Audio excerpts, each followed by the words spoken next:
A very good afternoon to you. A special coverage of the court proceedings as they regard the impeachment of Rigathi Gachagua continues. My name is Olive Burrows. We also have Seth Olale standing by at the Milimani Law Court. There was a session earlier today where the Court of Appeal was weighing in on whether the DCJ has the powers to impanel a bench, but the court declined to issue conservatory orders and gave directions that on account of them not having a full list of those who would be appearing before it, that they hear the matter at a later date. But we will be getting more details from Seth Olale shortly. I also have in studio with me a constitutional law scholar, and he is an advocate, Wakili Maxwell. Let me ask you, so today we are going to be listening in to whether or not the High Court will lift the conservatory orders that have kept Rigathi Gachagua substantively, though he was impeached, the deputy president. They will also be weighing in on whether they can quote-unquote interfere with an impeachment process, which is a political process, once the National Assembly and Senate have carried out their duties. In what situations would conservatory orders ordinarily be lifted? Yeah, it is first of all very, very important and crucial to understand the very nature of conservatory orders, under what circumstances are they issued, and for what reason and what purpose. By their very nature, conservatory orders are always utilized in public law cases. They are not used in private law cases or dispute between a private citizen and another private citizen. They are used in circumstances or cases where a public institution is involved, a public function is involved. Now, the main purpose or purport of conservatory orders usually is to preserve status quo, or to conserve the situation that exists as at the time, both retrospectively and also prospectively, so that there is not a continuation of either an unlawful situation, an unconstitutional situation, or a violation of rights.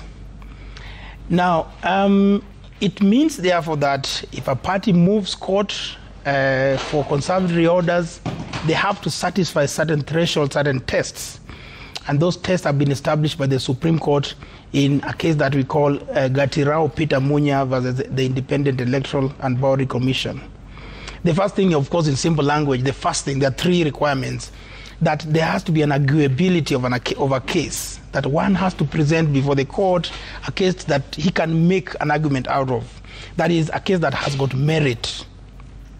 And that once the case has got merit, then the court really goes to the next step to consider that if we do not hear this case on merit, it may be stultified. That is to say that we may be involved, if you do not issue conservatory orders, in an academic exercise. So that is the requirement of one has to prove that if the case goes on, then the entire exercise will be rendered nugatory.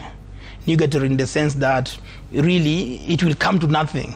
We are engaged in a futile exercise if there is no order stopping the effecting of any other activity or any other person being in office.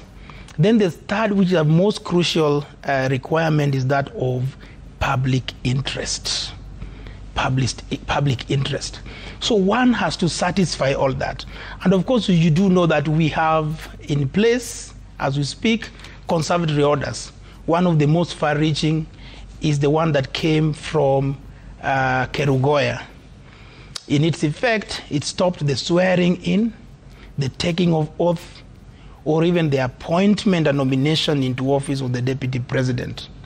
But I think, and of course, it came quite late in time, at a time when a person had already been nominated to take place of the office of the deputy president. There are also arguments out there that this order probably came at a time when Rigathi Gachagua had been impeached, removed from office, therefore ceased holding office. So there are questions also surrounding, based on those facts, what exactly are these conservatory orders doing? But I think it's a discussion we can continue going on. So there are quite a number of facts. Of course, on the other side, the Rigathi Gachagua side are arguing that, we deserve conservatory orders, because if you look at the Constitution, Article 23, it provides for conservatory orders as one of the prayers or one of the remedies that the court can grant. And the court can grant a conservatory order in circumstances where one alleges a violation of a right or a fundamental freedom.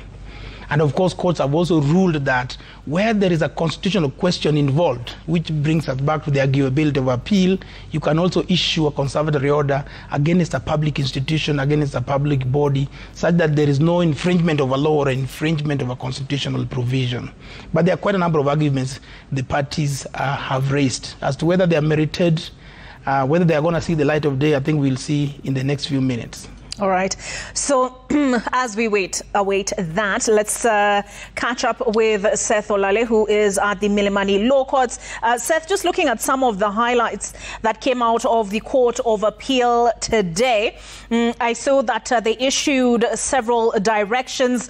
Some of the directions include that they declined to order interim orders suspending proceedings before the Justice Ogula-led bench until Wednesday. That the Court of Appeal will sit on November the 6th for oral arguments in Gachagua's case. Orders service by Friday, responses by Monday. So can you give us a bit more detail on why the Court of Appeal declined to issue conservatory orders?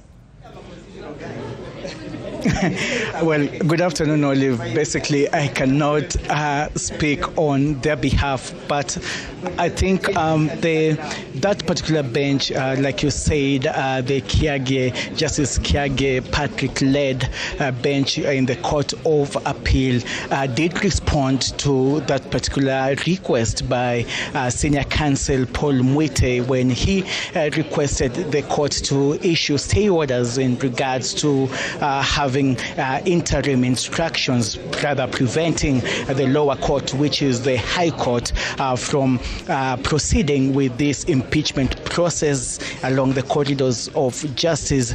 And the presiding judge there, Justice Kiage Patrick, did acknowledge that he is aware of the proceedings going on in the lower court, and he is also aware that there is a number of petitions that have been consolidated, and that this being matter of public interest has also been certified as urgent. And it is for this very reason that this particular higher court, the appellate court, did have that session in the morning. But as to the exact reasons in detail where they denied Senior Counsel Paul Mwite that particular request of having at least interim orders staying proceedings at the High Court, they did not respond to that in detail, and that's why I'm telling you, Olive, maybe I cannot speak on the court's behalf. All right, Seth, what do we expect the High Court to rule on this afternoon? Well, I think the three-judge bench led by Justice Eric Ogola, that also include Justice Anthony Mrima and Freda Mugambi, has by this time looked at the arguments that were submitted before them during that particular hearing. Remember that there were key issues in regards to which will favor a ruling of that nature, issues to do with the jurisdiction of the High Court itself in determining whether it can even issue a ruling in regards to an impeachment process being undertaken by a legislative arm of government, that is the National Assembly and the Senate. Also, there were questions in regards to how the impeachment process was conducted right from the National Assembly and to the Senate.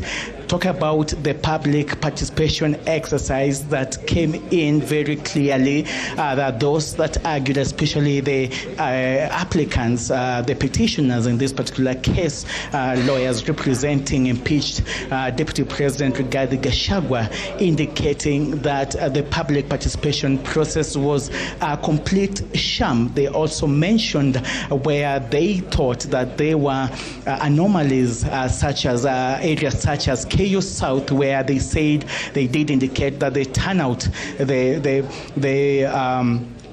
the participant turnout in that particular area was more than 140%. But the respondents in this particular case, of course, being led by the Attorney General, the Senate, the National Assembly, and the speakers of both the Senate and the National Assembly, including interested parties such as Professor Kindiki, who's been enjoined in this particular matter, arguing that a public participation exercise is not an equivalent to a voter turnout exercise, and it does not have to involve half of the country's population, 25 million Kenyans. It's supposed just to represent a section of views taken at least from all the constituencies. So, like I said, there are issues in regards to the jurisdiction of this particular court in handling or determining if it can execute matters regarding impeachment of a deputy president or a president. There are also issues in regards to the manner in which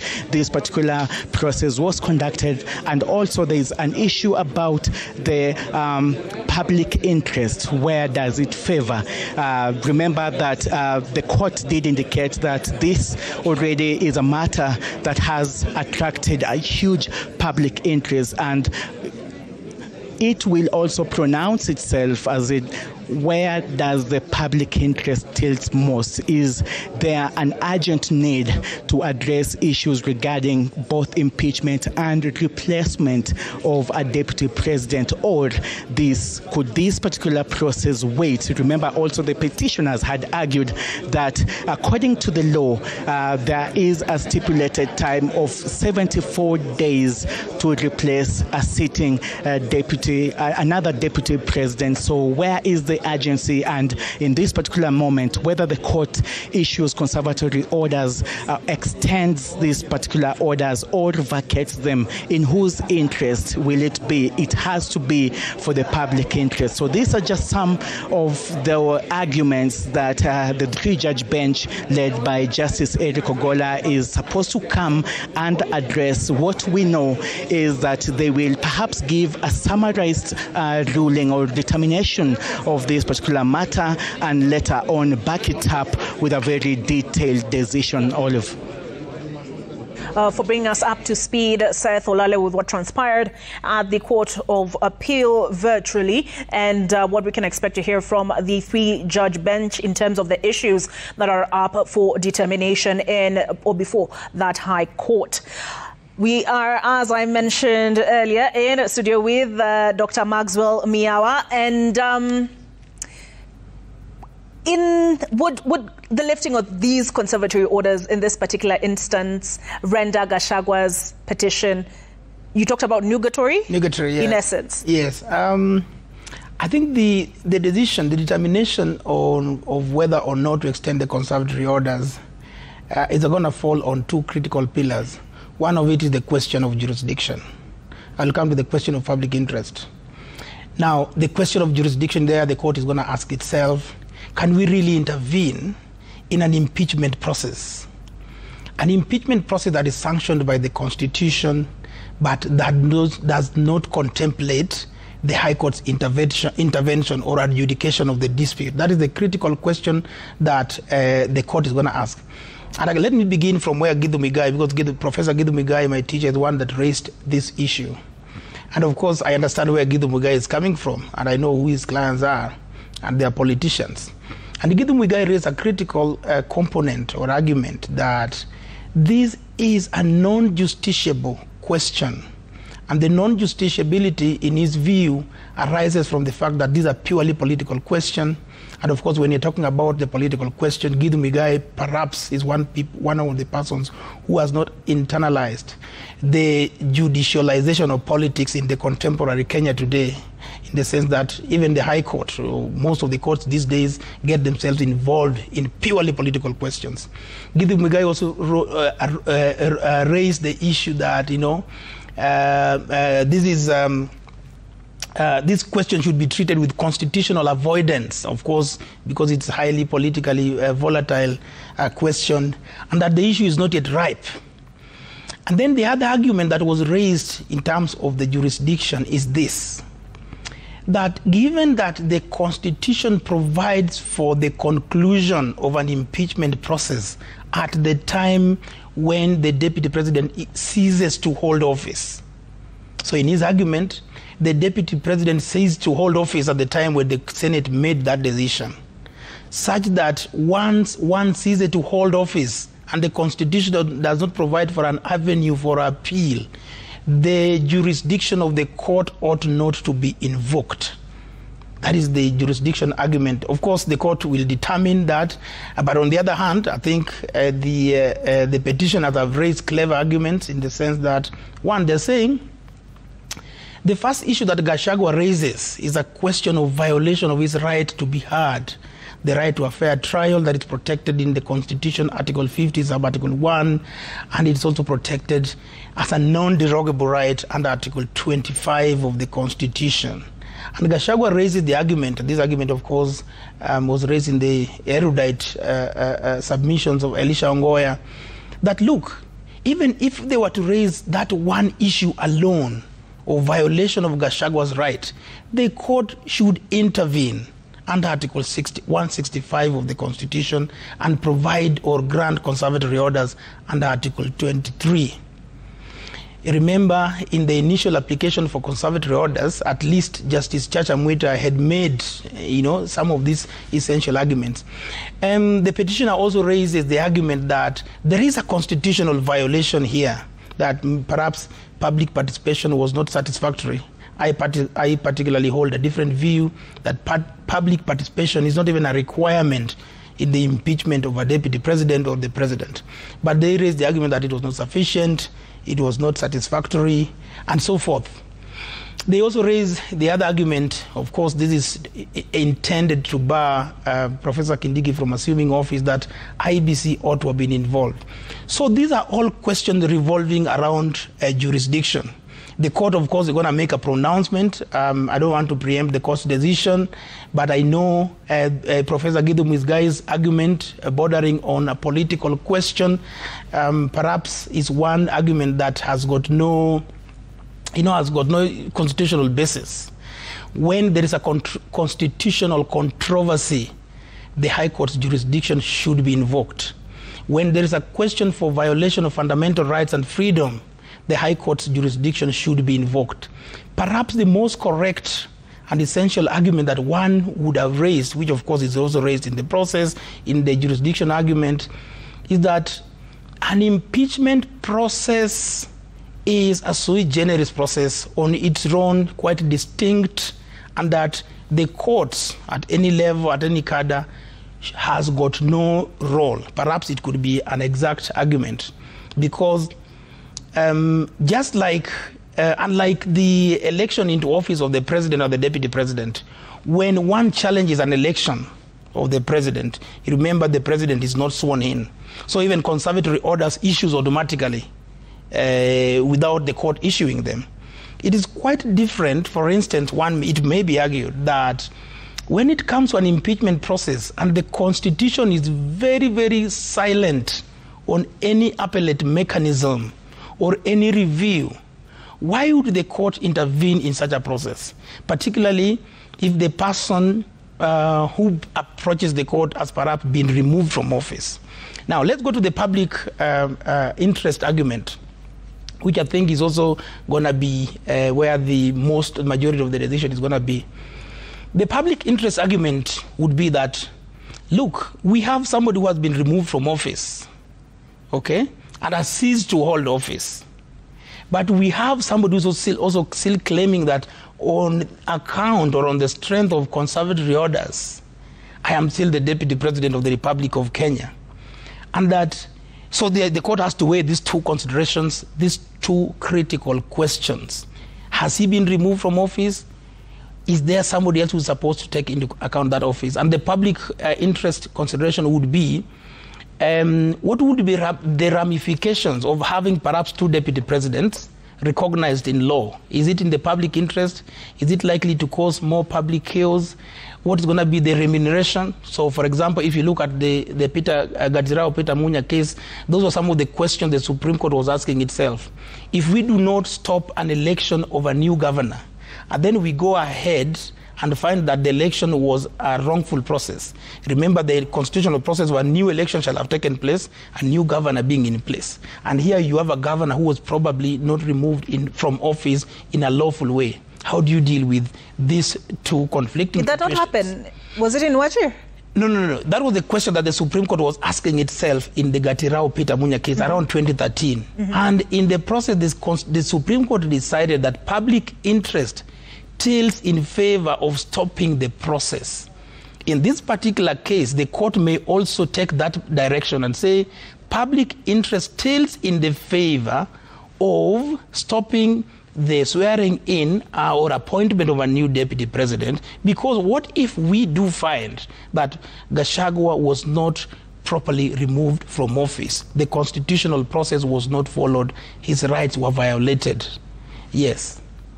So let me ask you this. These were conservatory orders which were, and you'll correct me if I'm wrong, in legal language, were issued ex parte, as I understand it.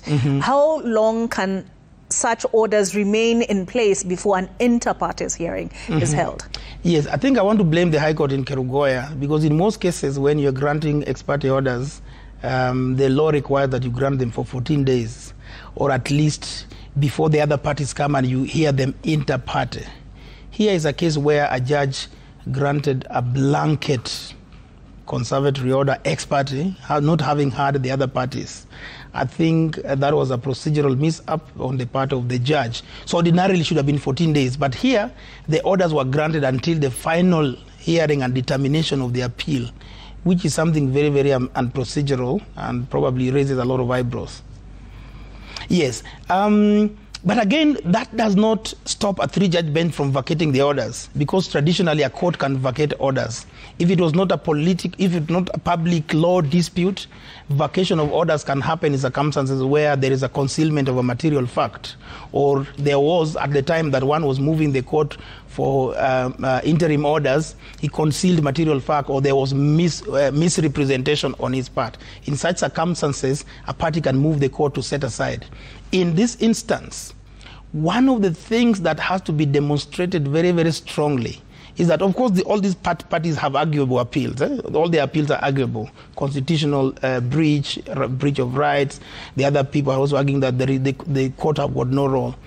And, of course, the nugatory aspect. The nugatory aspect in the sense that if you vacate the orders, Professor Kindiki is sworn in tomorrow, and becomes deputy president. At the end of the day, the court decides that the removal from office of Rigathi Gachagua was unconstitutional. Therefore, he is still the deputy president of the Republic of Kenya. How do you deal with such an ugly situation? That is one of the things that the court really has to critically analyze, examine, so that they do not put Kenya in a constitutional quandary. Yes. So there will be political considerations as they decide which way to go with the conservatory orders? Of course, by their very nature, courts really don't consider political questions. They are not swayed by political arguments or political persuasions, but we do know that courts do not work in a vacuum. I think that's why one of the critical canons of constitutional interpretation is what we call contextual interpretation, and as well as consideration of what they call, and in fact the High Court did mention it, considering non-legal phenomena. So that, of course, the Constitution is purely a legal document, but the non-legal phenomena is this. You need to settle this controversy of who really is the Deputy President of the Republic of Kenya. Remember, there are two arguments here that Rigathi Gachagua is still the Deputy President of the Republic of Kenya, courtesy of the conservatory orders. The contrary argument is that Rigathi Gachagua has effectively been removed from office. Of course, I take the view that Rigathi Gachagua has been removed from office by way of impeachment and therefore ceased holding office. So that the conservatory orders, should not stop a process that was already completed. Already he's not the Deputy President. And perhaps the other deeper question that Kenyans also need to know is, at the end of the day, what are the effective remedies or the orders that Gachagua may get from the court? Again, there are two contending arguments. People are arguing that if indeed the court finds that his rights were violated, the regime should be that of award and compensation for violation of his rights, perhaps pay him his benefit after the 5 years. That argument stems from the position that courts have no role in the impeachment process, and that if the Constitution or framers intended that courts do intervene, but then there would have been nothing as easy as saying so. Nothing would have been as easy as saying so. So because if you look at the petition of Gachagua, he's saying my rights have been violated. The process was not followed. And this process, Justice Chachamito has said it, is an administrative process. An administrative process is one that determines one's rights and interests. His interest relies in his salary. His rights are in the fact that he has to be heard. So where a right has been violated, what should consequently fall is either compensation. Now, there are also those arguments that, look, the impeachment process is a constitutional process, and where anything goes wrong or there's something in terms of procedure, you know, a procedural infirmity, the entire process is a constitutional nullity. Okay? Because, of course, one thing, some of the things that he raises, questions of public participation, and I've said I really do not believe that the public has any input in an impeachment process. The other constitutional infirmity that he raises, the fact that he was not heard, and the fact that him, when he's facing impeachment, he has to be heard, is a mandatory constitutional sanction. The fact that if you are being impeached, you have to be heard. And if you jump that process, you have jumped a constitutional process, therefore the entire process is null and void to that extent. So for that reason, the court may also say, at the end of the day, the court may also say that because there was a critical constitutional process that was not followed, everything is a nullity. Because if you violate the Constitution, it becomes a nullity. But again, the court may also decide to verge to decide on the notion of his rights being violated. It's still a complex issue, by the way. What do you make of those who argue that this ideally should be before the Supreme Court? Because Rigathi Gachagua got into office by way of a presidential election, and any disputes that touch on the presidential election are addressed by the Supreme Court. I think that argument is actually flawed in the sense that one has to understand that there is an election regime, an impeachment regime, then a vacancy regime. We may even call it the filling of a vacancy regime. An election regime or contestation regarding an election regime is the domain where the Supreme Court intervenes. That's where the jurisdiction of the Supreme Court is invoked. In a typical impeachment regime, the jurisdiction is purely that of the National Assembly and the Senate, and in my view, the process ends there. The political process of impeachment. In the vacancy regime, the filling of a vacancy regime, two institutions are mentioned very clearly in the language of the Constitution, and I think this is a contextual reading, perhaps a non-legal reading of the Constitution. The regime is that of the National Assembly when filling a vacancy, and the role of the president. So in my view, I do not think that it is accurate that one can invoke the jurisdiction of the Supreme Court to challenge the nomination of a person to fill the vacancy of the president, because this is not an election. Remember the words election, impeachment, and vacancy. Two different constitutional imperatives that should be given context whenever one is interpreting a controversy or applying the Constitution when a controversy of this nature arises. All right, Wakili, I am informed that the judges have made their way into the courtroom. Let's head straight to the Milimani Law Courts. I hope you'll stay with me so that we can see which way they decide, and you can give us your insight post-analysis.